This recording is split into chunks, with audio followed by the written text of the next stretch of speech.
A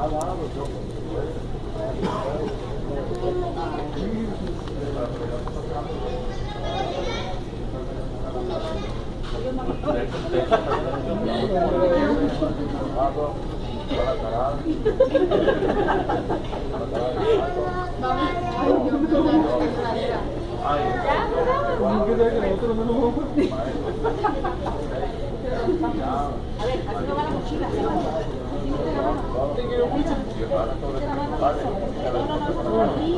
Una mano no tienes que sacar.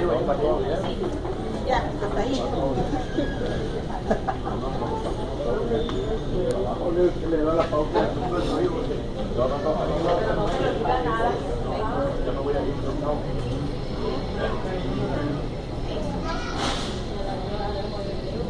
el chaval no tiene.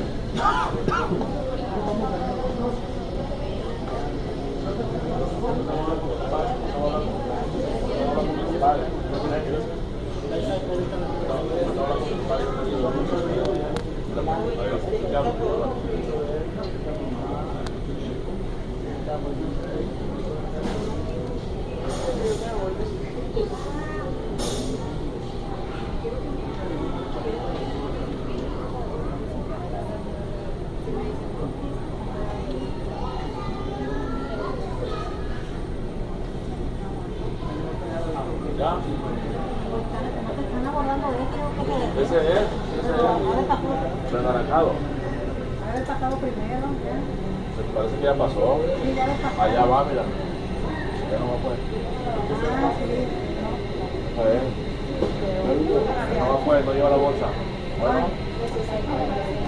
Ah, bueno, no, de auto. No, pues no se va a hacer siempre.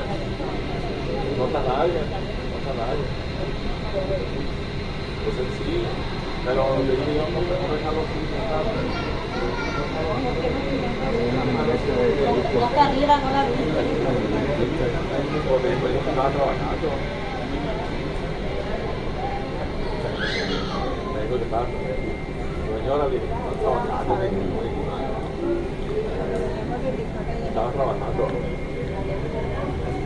Y nomás yo no le quería.